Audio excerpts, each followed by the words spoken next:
So we will get ourselves started. So huge thank you, as always, to our corporate partners and our partners for continuing to support our efforts in keeping the industry updated and informed during this very challenging time.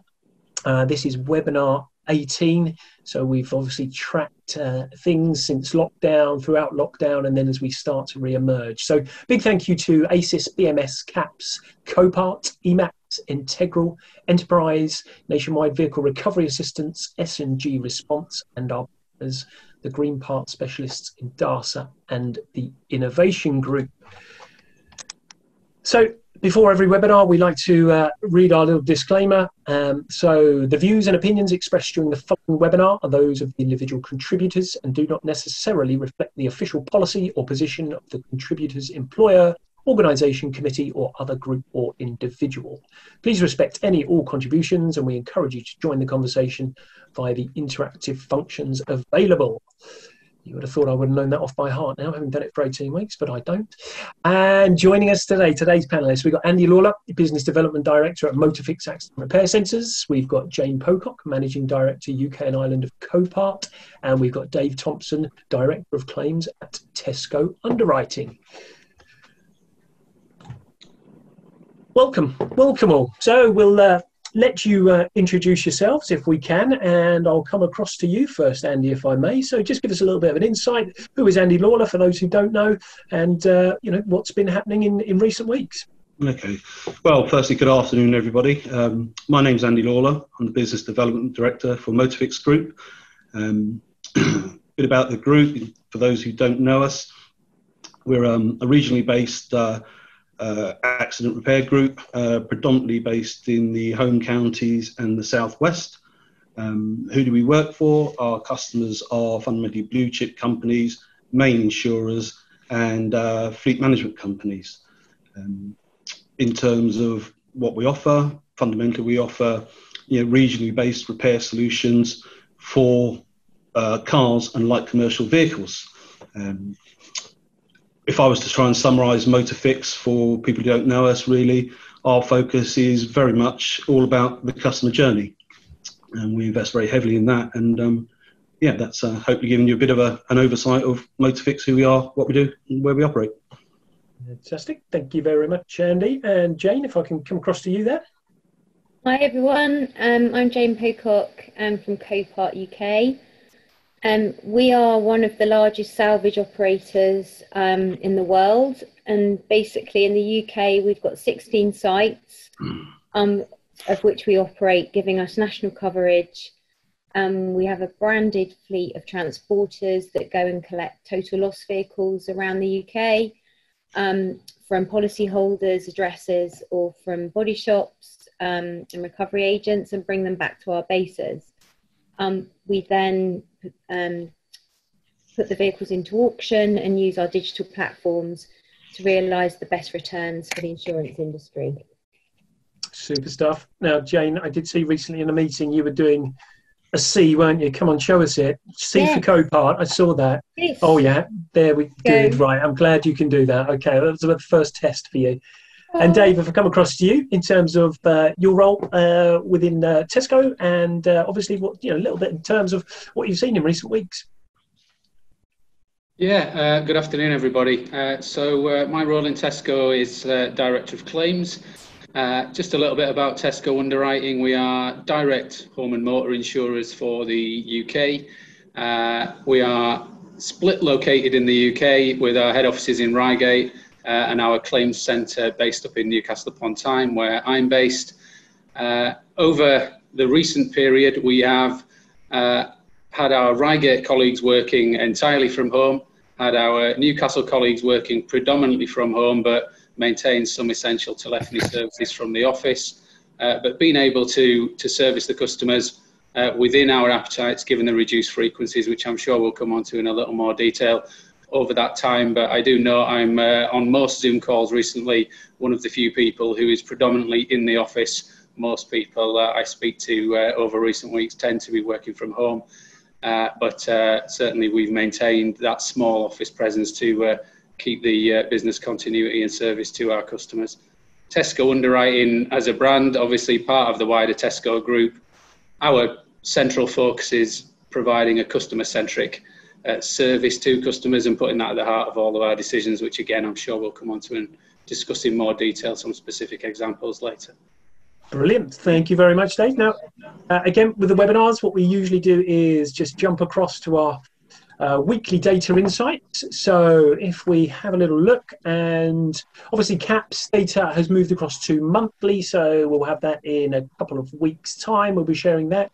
But in terms of the integral data, which is shared with us on a weekly basis by Ollie Chambers and the team there.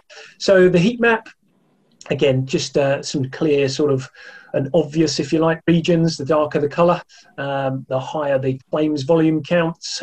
And so you can see, if you like, the M1 or motorway corridor linking north to south.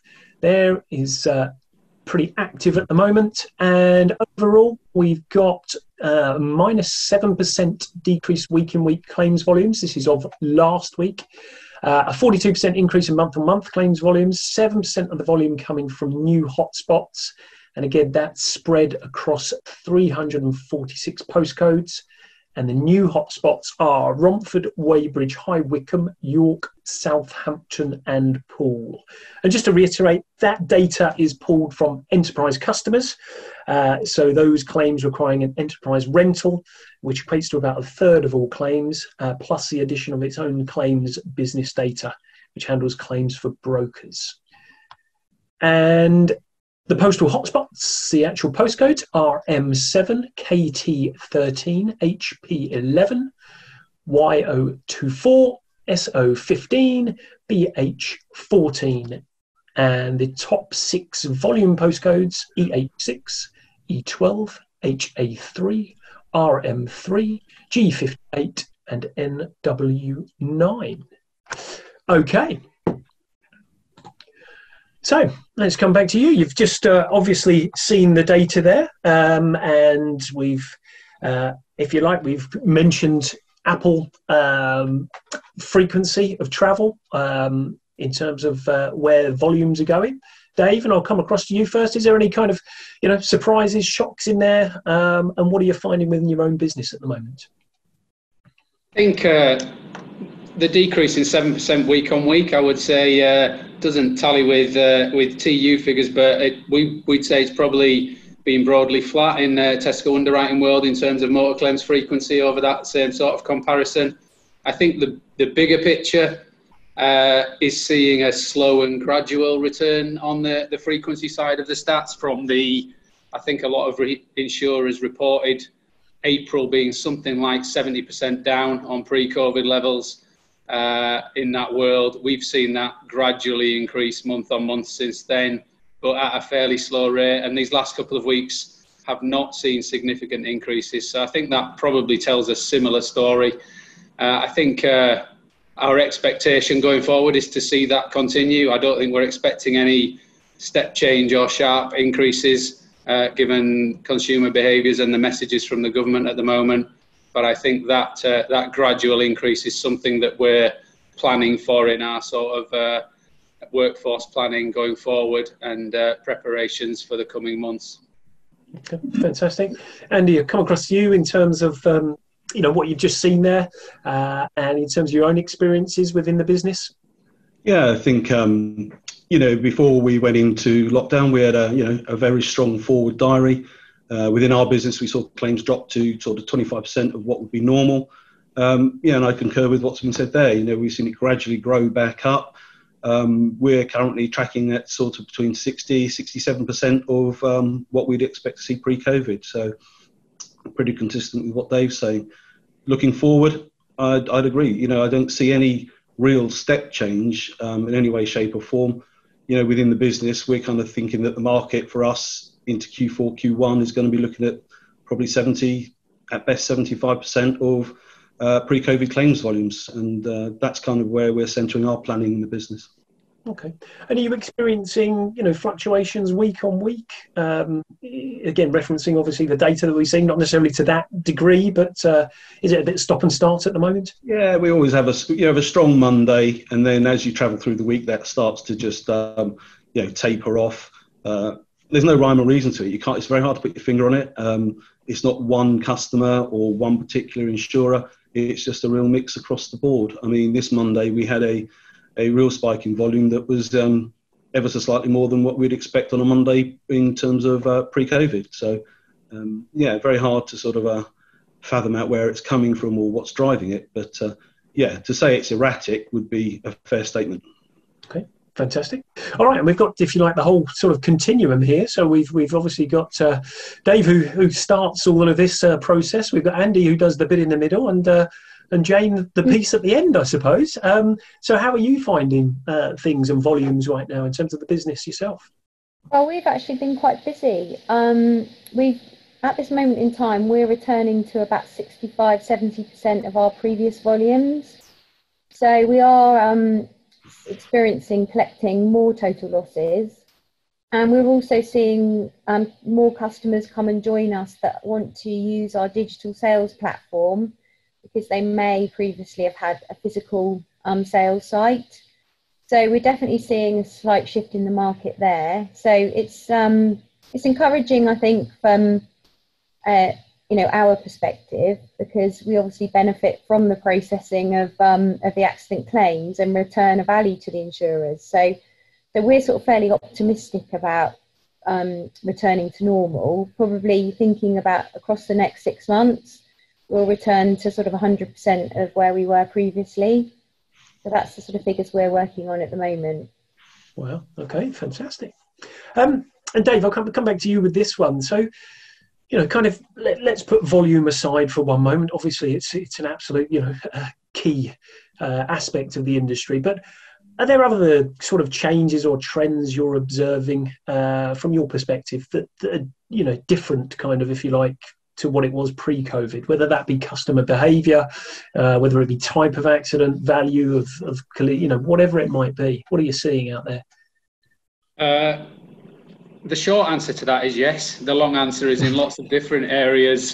We've seen changing patterns. The scorecards that we use internally in the business are all skewed because of COVID reasons that you can easily understand when you analyse things a bit further. I mean, some of the most obvious changes that we've seen fairly immediately from the processes is obviously an increase in VRUs, vulnerable road users, so more accidents involving pedestrians and cyclists. So therefore, immediately, that's going to increase insurers' average severity per claim. If you're dealing with more claims involving those vulnerable people who don't have a car around them to protect them from injury to some degree. So we're certainly seeing that, and all insurers are reporting that in the forums that I'm involved in. And I think, we're seeing probably also a decrease in some of the staged fraud, because there isn't the opportunity with the lack of vehicles on the road for breaking in front of, or there's certainly more risk attaching to being reported as a fraudster in those circumstances, and most definitely a decrease in the sort of fraud where you would have a car full of individuals and 4 or 5 passengers reporting on a single accident. So you see some things that are easily understood and explained. I mean, as I touched on, we're also household insurers. What you've seen in that world is, again, things you would expect. So an increase in accidental damage claims, a decrease in large escape of water and large fire claims, all related to occupancy levels of properties during this period. So I think what it's done is probably skew the scorecard in a lot of different ways. I think in terms of behaviours, what we saw at the start was the general sort of goodwill of the UK population coming through with people being very understanding about new working practices. And I think we've seen that continue. I do fear that as time goes on, that might wane somewhat, but we haven't really seen that as yet. Okay. And in terms of that, you obviously alluded to the fact that at the moment your 2 business or headquarters offices are kind of split. Reigate, nobody back in the office yet. Newcastle, few in. How are you kind of juggling that between the 2 sites and your employees, really? Yeah, well, I think we've got the claims operations based in Newcastle, so all of our direct customer-facing teams are here, and some of the individuals in pure telephony roles are the ones who are really still coming into the office and performing those roles for customers in line with the FCA advice and the government's advice. And that's really working well. And a lot of the back office functions that were based in Reigate, underwriting, pricing, and other back office functions, they can perform their tasks equally well from home. And following the government's advice of, if you can work from home, you should work from home. There's a fairly natural split there. I think what we've seen in Newcastle is a development of new ways of working, a real sort of increase in flexibility and agility within our teams and workforce here, and separation of some duties, some telephony and non-telephony, so that we were able for most of our colleagues to work from home. But I think what we found actually is our performance across the piece and our customer service levels have been able to be maintained at a very high level. Actually, the NPS for the COVID period increased over that period. So I think we've been able to hit our key mark of protecting those essential customer services and supporting Tesco customers when they have that hour of need in that sort of traumatic claim circumstance. Brilliant. Thank you very much indeed, Dave. And I'll come across to you there, Jane. Obviously kind of, I suppose, in essence, supporting some of what Dave said, and in terms of the volumes you're seeing in the business, what else are you witnessing, whether it be, partnerships, who you're working with, whether it be actual customers themselves, drivers who you're in contact with? Are you noticing anything, significantly different? Not so different. I think collaboration's been so much better. I think we've all been a bit more understanding of everybody's challenges. What we've seen as a business is that we have been able to effectively work remotely for all of our head office staff and our contact centres, which has been a great test of our business continuity plans, which we never thought we'd just sort of need to invoke. We fully tested them and they've worked well. So that's been a real positive. But we're seeing, with the increase of cars on the road, we're seeing more people come to us to buy cars that can be fixed quickly and easily. So since the government said, please don't use public transport, use a car, we're seeing new buyers to our auctions buying cars that can be easily returned to the road, or can still be driven with very minor damage, or people just generally returning back to the tools. So people that have maybe been out of work or are furloughed have turned their hand to repairing cars. And one of the things that we did that was sort of slightly different to normal is we accelerated our delivery offering. So we've always sold cars online and then offered a delivery service, but because people weren't allowed to make non-essential trips to come and buy them from us, we invoked a delivery service. So we've been able to keep people working in the background, and then those vehicles have subsequently come back to us for sale, post repair. So that's something that's definitely accelerated during this time, and something I think will probably continue. So that's been a positive for our industry. Very interesting stuff. And in terms of, obviously, you've kind of mentioned you're the world's largest salvage operation. How's you've been sharing information, across the business as a whole? There've been lots of learnings that you've taken from other markets that Copart's active in. I think in the UK we obviously had a very, very hard lockdown. So we went from sort of 100% to 30% of our volumes very quickly. And I think that was quite a shock to our US parent company that things could be quite so drastic. And their worst sort of situation was sort of down to 80%, and they're now back at 90%. So they definitely, as we know from watching the news anyway, they haven't had the same kind of rigorous controls that we've had in place. So I think it has varied. Mainland Europe has been not too dissimilar to the UK. So there's been some similarity there. But yeah, definitely Europe's taken a much harder line, and we've noticed that. But the majority of our company business is generated from the US. So, but it's been interesting comparing notes, and some of the things we've done globally is we've created some technology quite quickly that's enabled people to book collection slots for vehicles in in sort of slots, so it's enabled us to manage social distancing a lot more accurately and not have our yards too busy at any one time. So there's lots of things we've done that have been quite innovative to fix the problems around the world. So it's been interesting.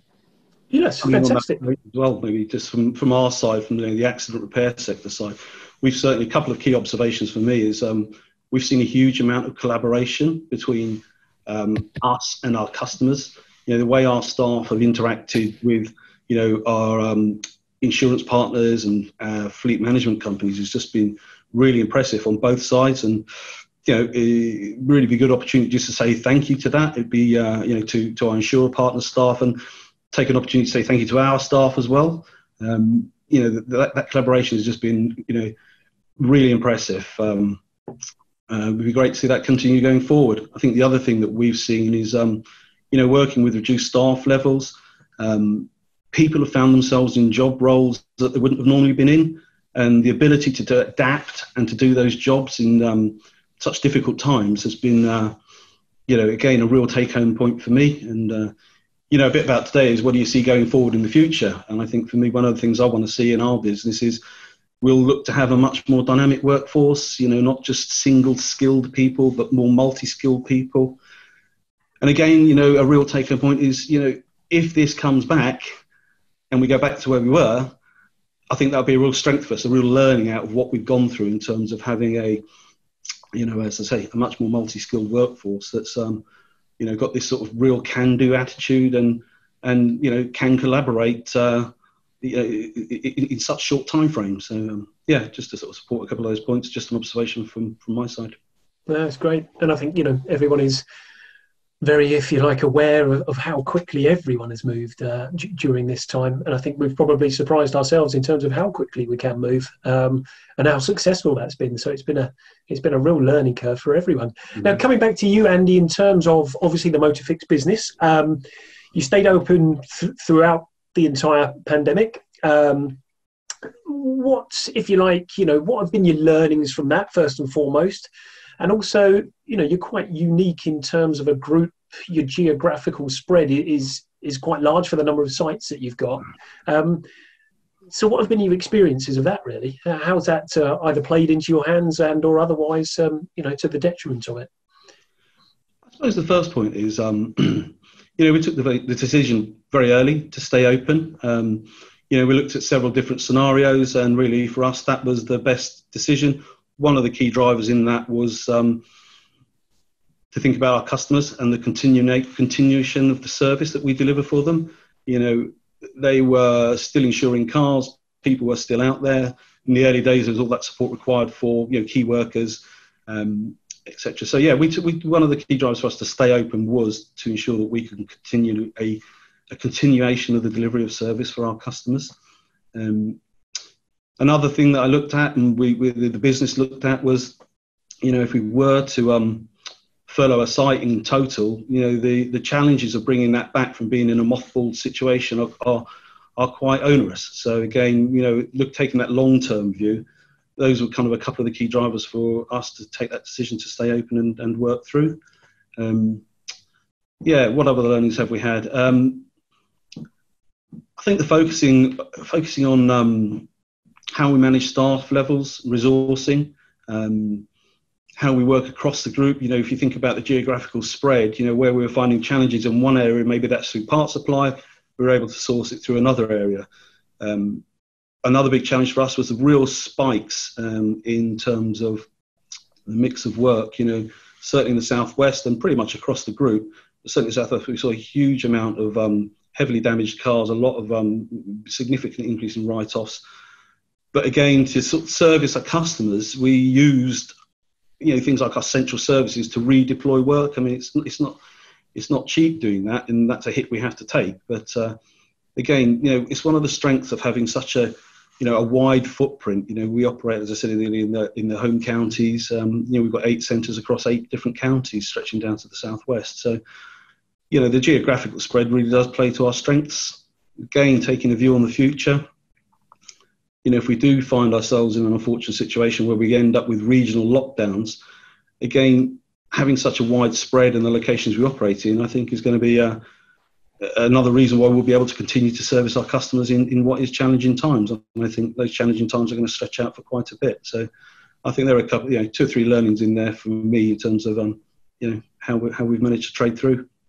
Fantastic. All right, great stuff. No, just referring to one of the questions again, it's specific in terms of what we've seen, and this one relates. It's from Darren Entwistle, relates to prestige vehicles involved in accidents. Is there any kind of, is there been any notice in terms of, differentiation in terms of type of vehicle involved? And you've just kind of alluded to geographical differences potentially, but Dave, I'll come to you on that one. Is there anything significant that jumps out in terms of the data that you've seen? Yeah, there's definitely a movement in the data in our stats, but not significant. I guess there's a caveat to that in that we wouldn't be the biggest insurer of prestige vehicles in the marketplace, not our target market generally. But in terms of, and it would have the same effect in reality, in terms of third-party vehicles that we're dealing with that might be prestige vehicles.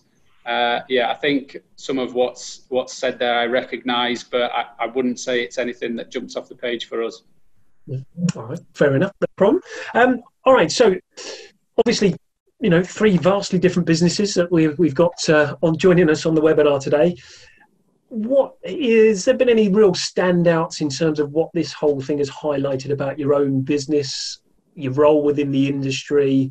And has it changed anything in terms of, moving forwards, those relationships, how you're intending to do things?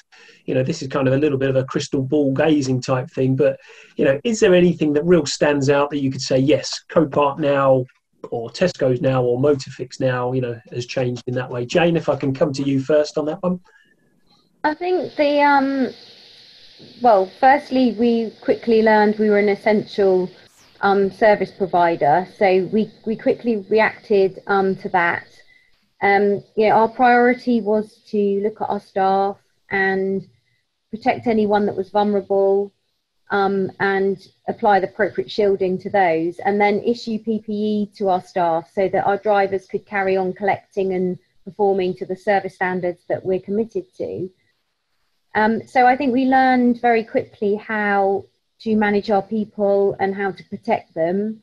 And I was really impressed with how well we've worked together to make that happen, and how caring we've been as an organisation, and also how supportive all of our insurance partners have been, because they knew that we were out there at the front line, and they've done everything they can to support us. So we're really, really grateful for that. And we've always had a digital process and a contactless handling process anyway. So it's been really fortunate that that was all in place for us to utilise it. And again, if we did have a regional lockdown or some contamination in one of our sites, again, we have a fluid workload, so we can just switch postcodes from one site to another. So again, it allows us that flexibility of having kind of a local lockdown. So we knew we were protected in that sense. But I think the one thing that we have learned from this, and is definitely something that we've improved on over the time and will generate in the future, is our digital communication. We've been very much an organisation with a sales force that's gone out to meet and greet people. We're incredibly social. And the one thing that we've done is implemented much more stringent digital communication to our teammates internally, to all of our insurance partners and all of our buyers. So we've had to interact with them because our buyers haven't been allowed inside some of our offices. So we've been communicating in different ways. And I think that's become really useful, and certainly things that we will continue to do into the future. So I think it has been although it's been an unfortunate time, it has been a great opportunity for us to accelerate learning and invoke more digital processes. So I think going forward, we've got lots of new things to share with our partners that we probably would have maybe taken months and maybe years to develop. We've done in a much shorter space of time. So I think that's positive. And also by having people remotely working and using kind of Zoom and Teams for communication, it has given people a slightly better quality of life because the commute's not been there, longer hours or travelling to meetings sort of a long way away. That's all been removed. So it has given people a break, I guess. But we are still very much looking forward to being allowed out and socialising and some certain things going back to normal. Yeah, absolutely. And I think we've alluded to it in weeks gone by how, this has accelerated a lot of business activity. What may have been on the radar 12, 18 months down the line, all of a sudden, within 6 weeks has happened. So I think that's certainly a case, and it will be very interesting, as you say, to, when we are allowed, if you like, back to normal, what bits stick, what bits do we take with us, what bits do we leave behind? And I think that's, a journey that everyone's on at the moment. So it's really interesting stuff. And Andy, it's the same question to yourself, really. You've obviously alluded to the fact that, agile workforce maybe, is one of the keys moving ahead for the repair business. Is there anything else that, specifically stands out? I think one of the things we've seen when I reflect upon where we're at, looking back and where we are now, I probably covered off a couple of points earlier in terms of, people moving to roles, the flexibility. But again, something that came through to the fore to me was the level of staff engagement that we've had. That's been quite an interesting one. It really makes we do value your staff, but it really makes you value them when you can see how they've adapted and, work through this as well. So that staff engagement and that level of staff engagement is something I want to take forward. And again, as I say, I think one of the key things in this for us is the flexibility in the workforce. From a customer's perspective, what have I seen there in terms of change in behaviour? Customers more willing to take up a digital interaction in terms of the journey they go through in terms of having their car repaired with us. So it's quite interesting to hear what Jane was saying in terms of this adoption of technology, the acceptance of it. The circumstances have almost forced it upon you. One of the take-home points for me as well going forward in the future will be the adoption of technology. We'll certainly be making changes to our IT infrastructure. One of the learnings in this, and let me give you an example of that, because that sounds like quite a broad brush statement without anything sitting behind it. But again, when we looked at how we had to operate and adapt our processes, we learned very quickly what our body shop management system could do for us. We knew what it could do for us, obviously, but you get to a point you need it to do some more in such a changing situation. So a real learning in that was I learned very quickly what it couldn't do, and we will be taking. It's made us really focus on that, and we're going to take action on that in terms of probably changing the system. And again, we'll do that in a time frame that we probably never would have done. You're constantly reviewing your IT infrastructure, the security, the fit for purpose now, the fit for future. So I think that's another point that really sort of brought it home. It's very easy when you're looking at something like that. That's such a significant change in the business and brings a huge amount of, I wouldn't say risk, because lots of people have done it in the past, but you feel the risk. You know what all the pros are, you know what the cons are, you try to work out what the unintended consequences are. And I think in previous times we'd pontificate on it a little bit more than we would. I think now we've got the confidence to make these big changes because we've had to make big changes, and actually we've still been able to deliver a very good level of service to our customers. Maintain that continuation of service for them. But yeah, so without going around the houses too much, I think it's confidence in making more structural changes in and around the IT thing. I think is something that will be something we'll be doing going forward. Great stuff. Now, Dave, insurers, if you like, are kind of historically known for not being the quickest movers. The hand has been forced of everyone. Has it been a surprise in terms of how quickly you can move? Is that something that's here to stay? And what else have you kind of learnt about yourselves, I suppose? I'd fight back, but I fear you've probably got some strength to your argument. I think, obviously we operate in a highly regulated environment, and therefore risk, compliance and governance can sometimes slow things down. I think what you find in an experience such as this actually is that there are ways that you can move extremely quickly, even within that context, and maintaining your regulatory compliance. And we were able to move unbelievably quickly in those first couple of weeks to protect the colleagues, protect the essential customer services, comply with the government advice on social distancing. And that involved seismic changes in the space of 10 working days within our business, which we were able to manage and maintain compliance and maintain customer service. So to your point, were we surprised that we could do that? I think most insurers were quite surprised at how quickly they were able to move to satisfy the demands that were upon them, both from colleagues and from customers. I think a lot of what Jane and Andy said there resonated with me. I think we've all become experts on Teams and Zoom over this period. And I think that will stand us in good stead going forward, actually, and maybe make us think a little bit harder about that journey up and down to London, to those of us that aren't based in London, and whether that's absolutely necessary and whether we're getting full value for that travel time. I think all of us will reflect on that individually.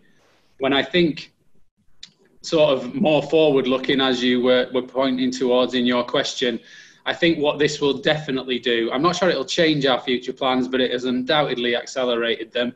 Our flexible working policy was smashed to bits in 10 days in terms of what we would do and how we would answer people's desire for more flexibility.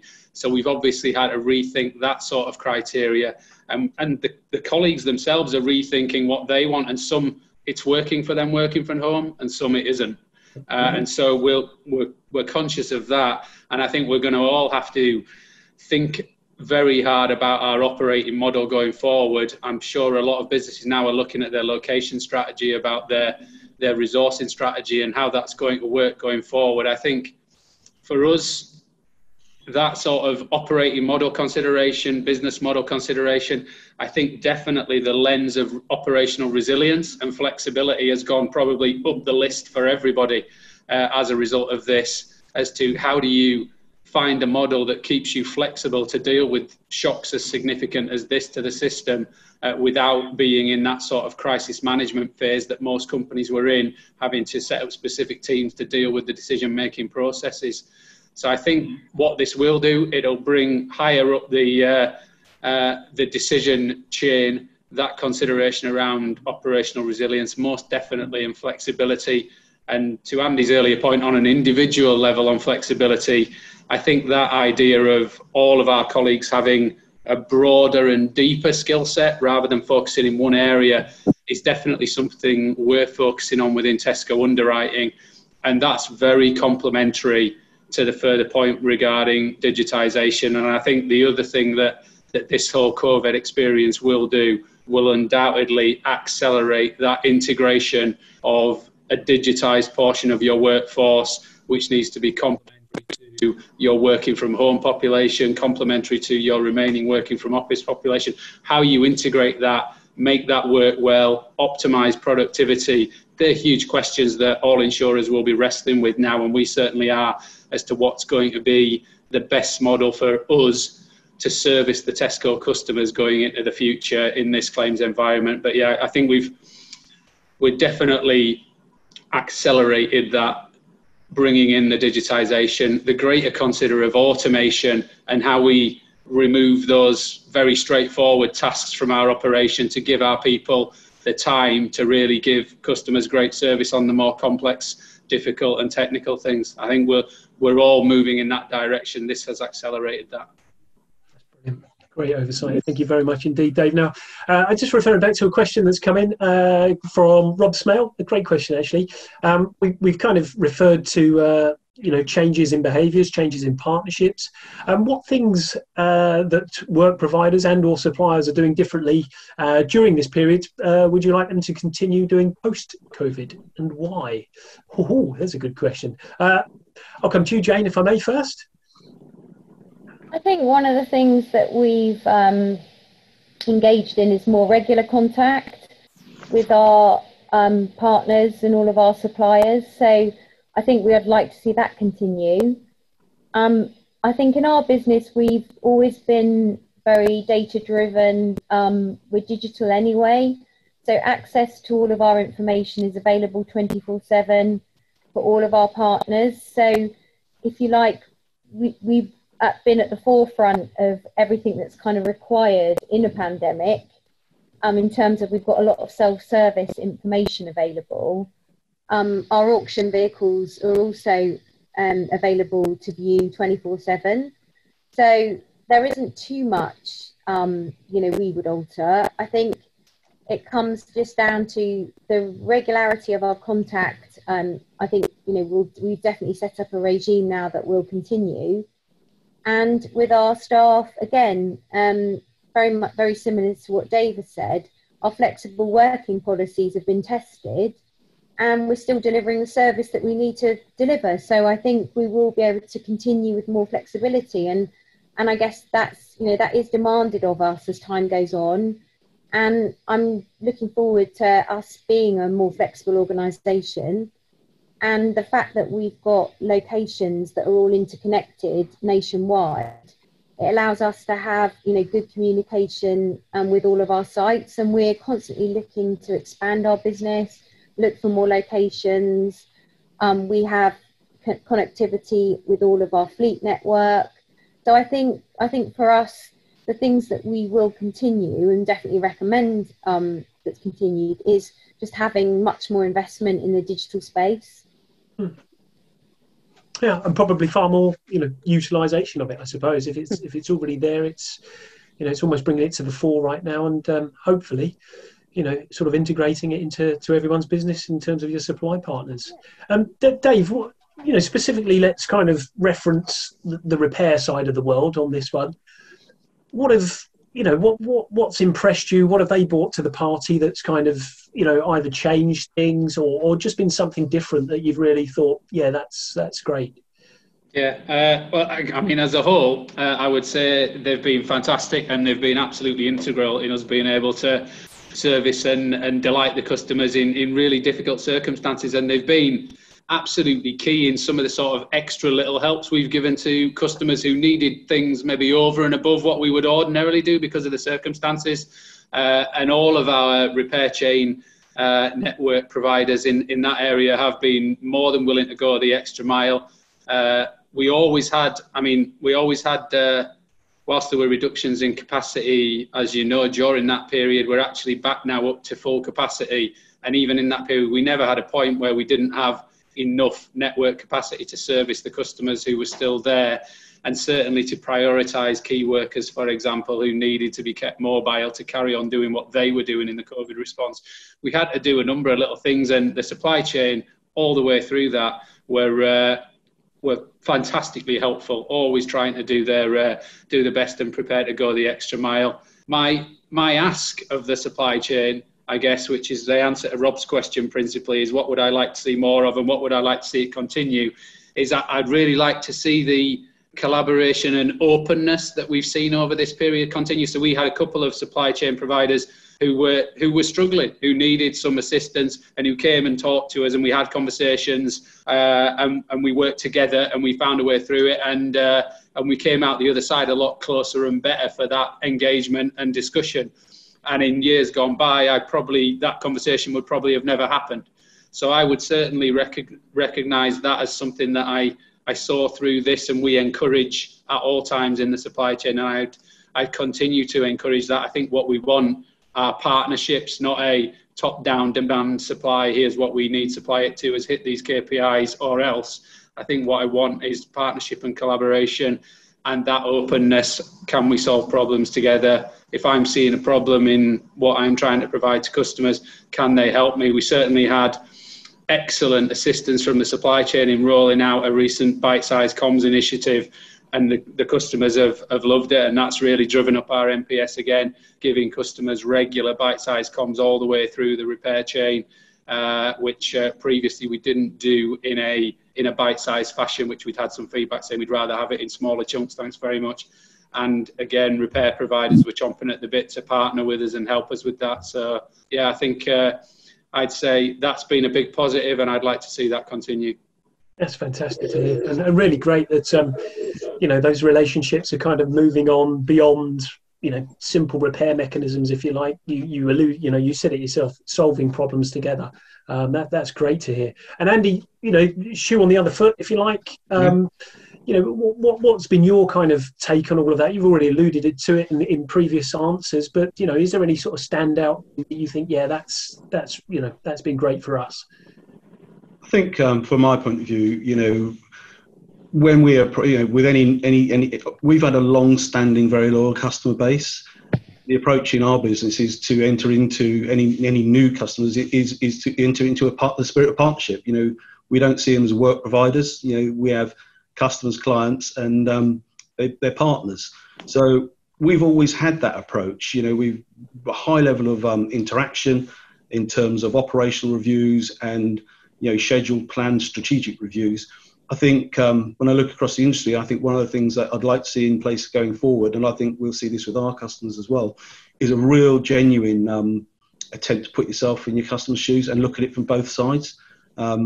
You sort of talk about what Dave's just said.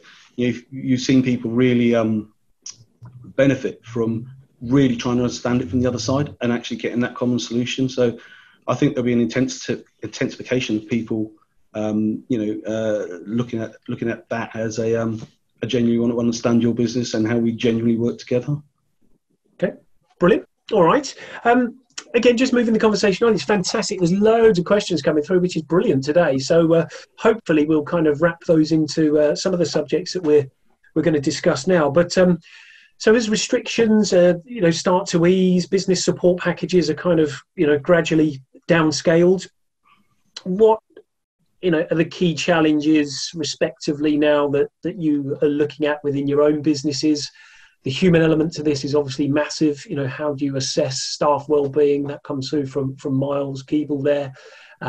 Flexibility in work patterns, that's from Nick Ascott. So if I can come to you, Dave, can I come across to you first? Can you touch upon any of those kind of areas for us? What are we kind of looking at right now in terms of business? Okay, let's see if I can do a whistle-stop tour of those topics then. So I think, mental health and well-being is a huge priority for Tesco Underwriting and something we take incredibly serious as a duty of care to our colleagues and employees. And I touched on before that the working from home environment has really worked for some people, but has not worked at all for others. And we're certainly conscious of that, and we keep regular touch points with those colleagues who tell us that they're finding it hard. And we'll try and assist them through that through a variety of different measures as a business, and try and support them as much as we can. And when we do come back to the office, obviously those people will be first on the list if they prefer to work in an office environment. I think when I look at the wider industry and that sort of what's the bigger challenges for the industry, I think I worry about the perception of the industry as a wider industry for insurers, and a lot of it driven not necessarily by motor, but driven by things like the business interruption and the headlines that go with that, and the perception that runs with that. And I think it's a shame that we miss out on some of the good things that we're talking about being publicised as to all those helps, the ABI pledges. They don't tend to cut through as well as people not paying business interruption claims in terms of the national press. So I worry about that perception being out there and how we change that as a business and an industry. And we do need to work together to do that, definitely. And I think as an industry, we've got to think long and hard about how going forward we publicise the good stuff. The ABI does a lot of good work in that area, but as I say, they're not always as sexy a stories as some of those other stories, I would say. But yeah, I think that would be my main concern as an industry. I think as an individual employer, in terms of providing that flexibility to work from home, which I think was Nick's question, I think is absolutely inevitable that all operations, not just insurers who have large numbers of staff operating in a large office environment, will need to reflect on their flexible working policy in the future. And I'm sure they'll be seeing increased demand from their colleagues for flexible working requests, and that'll need to be considered on a company-wide basis, not on an individual basis. And as I say, I think there's been a big acceleration of flexible working policy as a whole, and it'll need to continually be refreshed through this. I would envisage we will see a significantly more flexible workforce in the future. We will see an integrated workforce between digital, between working from home, between working from office, and you will see people, to answer Nick's question, working in those different out-of-hours times, providing those services to suit their needs. If they're highly productive employees and the only way they can be productive is to work in those hours, then we'd want to work with them to find a way so they can contribute. So, yeah, it would make sense for the employee and the employer. Yeah, great stuff. Yeah, absolutely. And Andy, I'll come across to you on that note. You know, from a repairer perspective, bringing the staff back into the business, obviously the rules are changing in terms of around furlough, part-time, contributions as of next month, end of furlough, October kind of thing. Again, you know, how are you managing all of that at the moment? And again, you know, in terms of what Dave's saying, are we looking at more sort of flexibility, flexible hours, perhaps, for the future for repairers? I think really for me, you know, when we've seen the sort of downscaling of the government support packages, that's going to be a massive challenge for the body shop sector, accident repair sector. You know, Motorfix, we're in a very strong financial position. We haven't taken any government loans or support. Lots of others have, and I think that's going to be a massive challenge going forward, certainly as we move into Q4 and Q1 next year. I think that's a real hard one to call, but there's going to be a lot of difficulty within the accident repair sector once those packages start to get withdrawn. Mm-hmm. All right. Okay.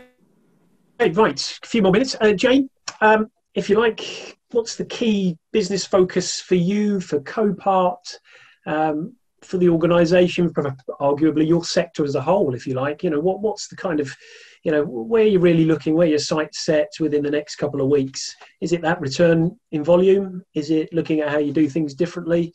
Is it bringing more people back in from furlough? You know, how's that looking for you right now?